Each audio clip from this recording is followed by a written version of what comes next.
Pessoal diz que política não se discute, mas será que não é exatamente por isso que a gente tem tanto problema na política?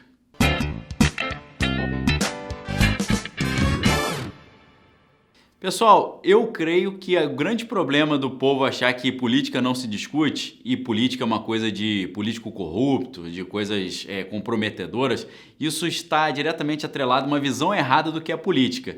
Eu gosto muito de entender os conceitos indo na palavra original. Esse estudo da palavra original se chama etimologia. A palavra etimologia vem do termo grego que é étimos, significa verdadeiro. É uma das palavras gregas para verdadeiro. A mais famosa é a aletheia ou aletnos, que é o verdadeiro, mas étimos significa o verdadeiro sentido da palavra. A origem da palavra, às vezes, nos elucida sobre o conceito que está por trás. Quando a gente pensa em política, de onde vem essa palavra política? Política vem da expressão grega polis, que significa cidade. Ou seja, a política não é nada mais, nada menos do que as regras do bom convívio numa cidade. Então, política não significa exatamente, vou votar em alguém para que ele tenha um cargo lá e aí o cara não vai fazer nada do que eu coloquei lá, vai ficar só querendo ver os seus interesses pessoais. Não tem nada a ver com isso. Política significa as leis que garantem um bom ordenamento da cidade, o funcionamento da cidade. É por isso que também o exercício da política é chamado de cidadania, porque você está participando ativamente das leis que vão garantir o bom funcionamento da cidade. Vou dar um exemplo que eu tenho certeza que todos vocês vão entender claramente o que está por trás do conceito original da palavra política. Creio que todos vocês já devem ter morado num condomínio, seja um condomínio de prédios, ou de casas, ou de apartamentos. Imagina então a questão de um condomínio. O condomínio tem regras e essas regras são definidas através das assembleias, que são os encontros dos condôminos, dos moradores do condomínio. Nesses encontros, eles decidem as regras que vão ser seguidas. Por exemplo, não pode ter animais domésticos em determinado lugar, não pode fazer barulho depois das 10 horas da noite e por aí vai.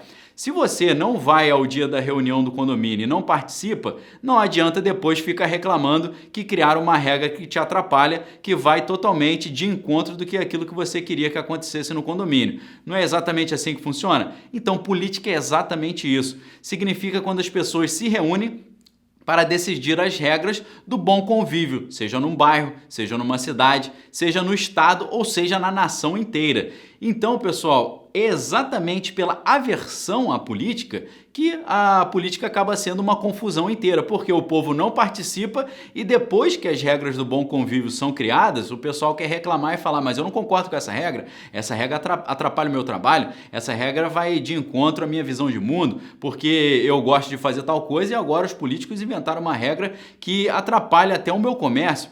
Então, pessoal, é exatamente por achar que política não serve para nada e que política não se discute que acaba sendo um causa política. Quanto mais a gente se envolver, mais você vai estar diretamente atrelado às regras do bom convívio da sua cidade ou do seu estado ou da sua nação.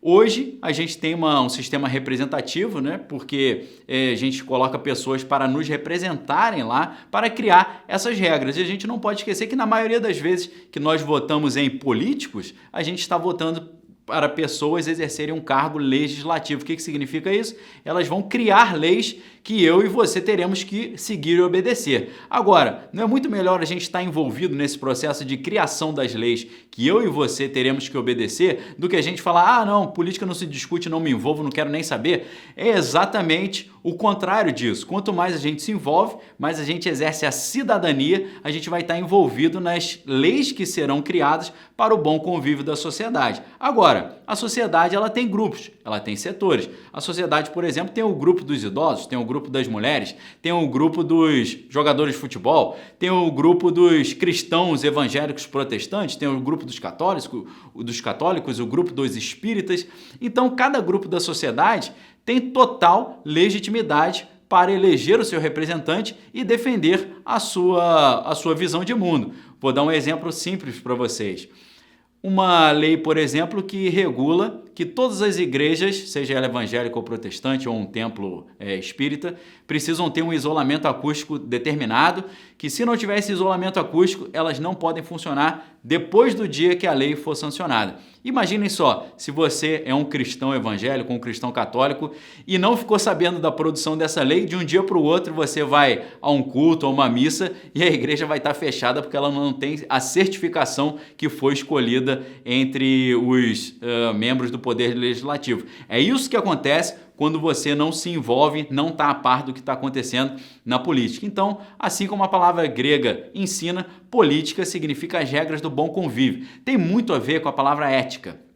A palavra ética vem de uma expressão grega que é ethos. Ethos significa ao mesmo tempo costume ou morar, porque o grego já tinha uma noção de mundo de que onde você mora há costumes específicos. Inclusive a palavra costume e hábito, né, ou morada, tem tudo a ver com a palavra, algumas palavras como, por exemplo, indumentária, tem a ver com costume, tem a ver com vestimenta. Inclusive, a palavra costume também tem a ver com roupas e com hábitos. Então, a palavra ética significa os hábitos ou costumes que geram um bom convívio. A ética significa, portanto, o ser humano vivendo em coletividade, estabelecendo regras do bom convívio. Olha só, eu não gosto que você faça isso, mas ao mesmo tempo ele também não gosta que eu faça tal coisa, então nós chegamos ao quê? A um consenso, a gente combina as regras do bom convívio. Então, a política, pensada dessa forma, como regras do bom convívio, está diretamente relacionada à moral e à ética, porque a ética também significa as regras da boa convivência, uma vez que ética, como eu disse para vocês, vem do termo grego ethos, que significa morar. Onde a gente mora tem que ter regra. A nossa própria casa, com os nossos filhos, as nossas famílias, a gente estabelece regras. Olha só, tem que arrumar o quarto, tem que almoçar primeiro para depois comer a sobremesa. Então são regras da boa convivência. Se a gente expande as regras da boa convivência da casa para o bairro, para o município, ou seja, a cidade, para o estado e para a nação, a gente vai entendendo que política é nada mais nada menos que isso. Regras do bom convívio. Quando a gente não se envolve, a gente acaba ficando sabendo depois da regra que foi estabelecida e às vezes uma regra que te atrapalha. Vamos supor que você é um músico e precisa ensaiar um seu instrumento musical, treinar o seu instrumento e de repente estabelece uma regra que a partir das 6 da tarde você não pode mais produzir barulho de som musical.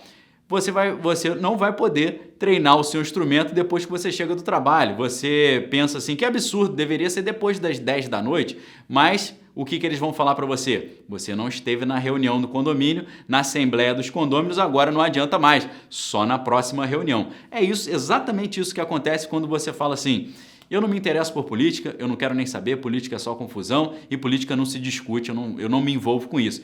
Vai ter que cumprir regras que você não gosta e que você, muito provavelmente, se tivesse ciência, tivesse a noção antes, você teria se manifestado contra. Política é exatamente isso. Brincando um pouco mais com a etimologia, que é a origem das palavras, a gente passou um pouco pelo grego, queria ir para o hebraico agora com vocês. Em hebraico tem uma questão muito interessante quando a gente pensa em cidade. Se em grego cidade é polis e dá origem à palavra política, que são as regras de bom convívio na cidade, em hebraico a palavra cidade, a palavra é ir. E essa palavra aparece ali no texto da Bíblia, para quem tem costume de ler a Bíblia, aparecem algumas expressões como Kiriat Arba, que é a cidade de Arba, que era um gigante que havia na Bíblia, que tinha 3 filhos na verdade, Talmai, Sesai e Aimã. Então a palavra ir em hebraico significa cidade. Só que a palavra ir, ela está diretamente relacionada com outra palavra que é ar, que significa inimigo. Ou seja, dentro da mentalidade hebraica dos hebreus nômades do Antigo Testamento, a cidade era o lugar da inimizade, do caos, da confusão. Por quê? Porque esse povo era um povo nômade que vivia no deserto. O lugar da ordem e da plenitude para eles era o deserto. Tanto que a palavra deserto, em hebraico, que é midbar, ela vem da palavra davar, que significa palavra, e na raiz profunda vem da palavra dur, que significa círculo ou ordem. Ou seja, também tem a ver com a palavra debir, que é santuário. Então, em hebraico, o deserto é o lugar de silêncio, de concentração, de oração, de ordem, é o lugar onde o povo encontra com Deus, enquanto a cidade é um lugar muito confuso, é um lugar onde tem mercadores, salteadores, ladrões, bandidos. Então, a cidade, como é o conglomerado de muitas pessoas na mentalidade hebraica, é um lugar onde há muita disputa e inimizade e competição. Então, para que não haja uma confusão generalizada, precisa de regras. A política traz essas regras. E a gente, se for pensar no cristão, por exemplo, o cristão ele está diretamente envolvido num processo de implementação do reino de Deus. Jesus se manifestou dizendo que ele veio trazer um reino que não era desse mundo, mas um reino espiritual. Então Jesus, na sua pregação, ele estava almejando, evidentemente, uma real transformação da sociedade. E aí eu digo para você, o cristão que realmente está atrelado à palavra, sabe que Jesus quer uma real transformação da sociedade, ele quer dar o alimento, mas ele quer trazer a salvação e a cura sobrenatural também, o cristão ele precisa estar diretamente envolvido com a produção dessas leis, uma vez que ele é um agente de transformação da própria sociedade. Então, se você é cristão e pensa assim também, política não serve para nada, política não se discute, política é confusão, é muito interessante você rever essa postura, uma vez que na Bíblia a gente vê personagens importantes circulando no meio político. Jesus, por exemplo, ele contou com o apoio de José de Arimateia, que era um membro ali do Sinédrio, que era como se fosse o Supremo Tribunal Federal daquela época da sociedade judaica. Paulo, o apóstolo, ele pregava para os cônsules. Paulo pregou para o imperador romano, então ele estava ali tentando mudar a mentalidade das pessoas em grandes posições de poder. Então, se a gente olha no Antigo Testamento também, os profetas como Isaías e Jeremias circulavam no meio da corte palaciana, no meio dos reis, tentando influenciar os reis a pensarem de forma justa. O cristão, então, mais do que a pessoa que não tem a confissão de fé cristã, precisa estar atento à questão política, uma vez que ele é um instrumento de transformação social. E é isso, pessoal. Deixo um forte abraço para vocês. A gente se vê em breve.